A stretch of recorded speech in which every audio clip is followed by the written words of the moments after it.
Hi, I'm C. But for this vlog, I'm going to go as Madame Mary's Monster. Now, that name may sound peculiar. I'm sorry, I am both tongue-tied and have problems speaking because of my condition. So, some words I'm just going to mess up. It's a fact of life, deal with it. I'm also not going to edit it out because I'm not ashamed of my condition, and I feel like the more people hide what they're dealing with, the less other people will ever understand. And I'm tired of that. I'm tired of the fact that there are so many of these rare conditions that many thousands of people suffer from that nobody's ever heard anything from. It doesn't get a week or a month or even a chapter in your medical journals. For most med students, they never even hear of this condition. And even in specialists, very few people even know what it is or can recognize the symptoms. It takes a lot, and unfortunately, it's also a condition that really, truly needs to be diagnosed very quickly.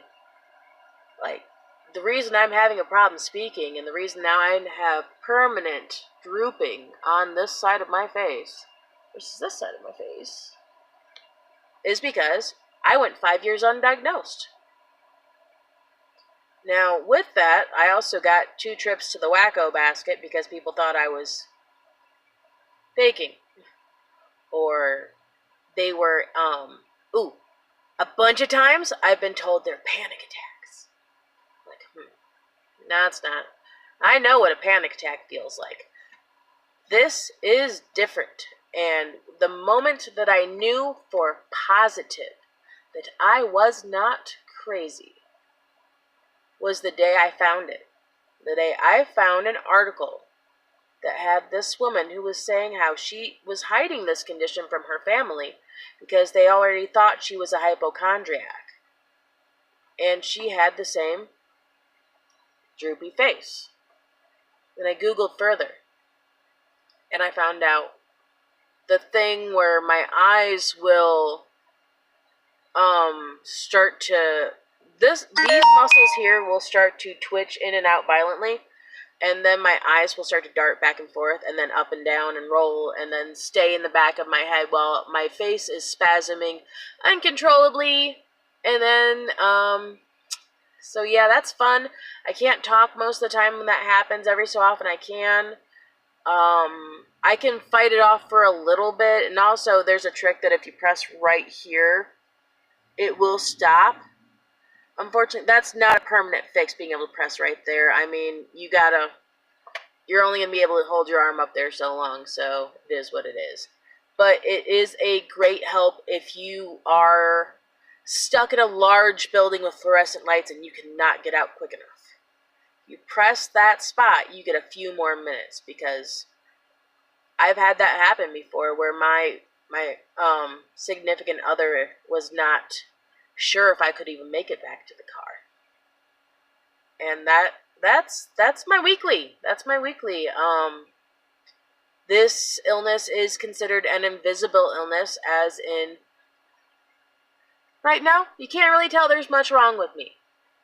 Now, you catch me on a bad day and you are going to try to call 911 for me, and I wish you wouldn't do that. I get it. People are scared. You've been trained whenever you see signs of a stroke to get help. When you see someone collapse, to go white, to get help. But when you have a chronic illness like I do, you are pissing me off. I appreciate the thought. Thank you. But imagine how many times I get people being like, do you need me to call 911? No. Please don't call 911. Oh, no. Now, why? Because doctors, again, they know very little. They have a tendency to give me other meds that make it worse. So I'm really just better off at home. I do still go to the hospital when I need to. As in, the rule of thumb in my house is if you can get me to the car and I have not protested, I will go to the hospital. We don't like to go to the hospital. I bitch. But sometimes I go unresponsive, where I'm looking at you, but I can't speak, and I can't move, and I can't control my body, and it's getting awful hard to fucking breathe.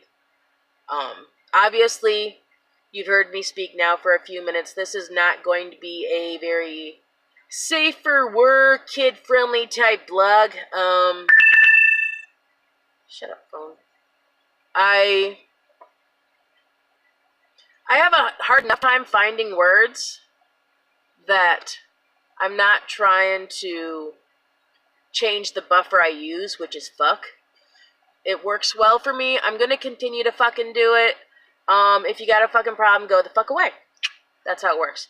I'll also give tips and tricks on how to be an awesome diva while being broke as fuck, because I have been living with this condition for a long time now, and I still look good, but I don't spend no fucking money at it. That's how it's easier to do. Lots of thrifting. Thrifting is treasure hunting for poor people. Remember this. It is a good thing, and it's eco-friendly, because that's recycling other people's clothes. All these things are good. You have less of a carbon footprint, and you save money. What's not to love?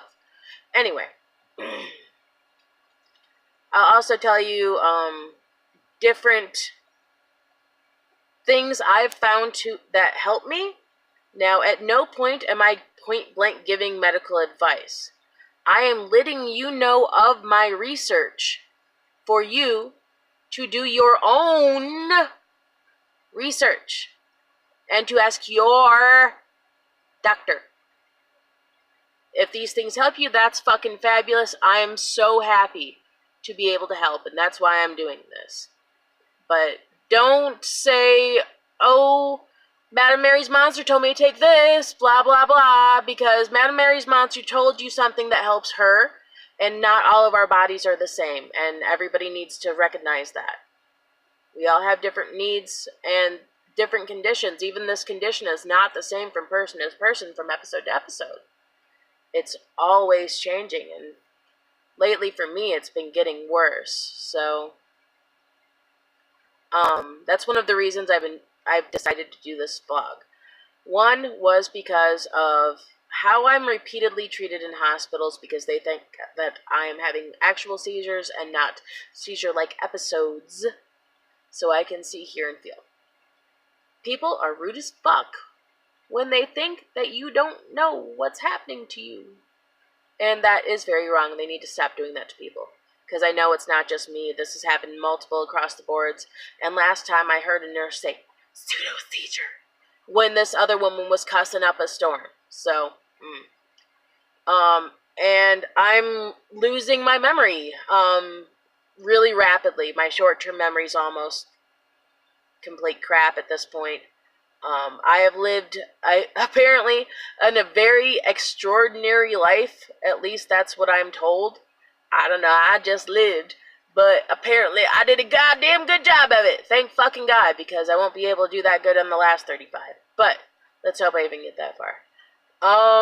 So you're going to hear some of my crazy-ass stories. I will try my best to change names, unless that person doesn't give a flying fuck, in which my friends will tell me they don't give a flying fuck, and you'll get their name.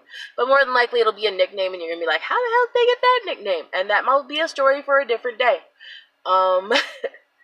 So, this is me. I am C. But I am also Madam Mary's Monster. And I am not alone. And I don't want you to ever feel alone either. So, I hope you enjoy my vlog and all my crazy stories and my dirty fucking mouth. Have a great day. Peace.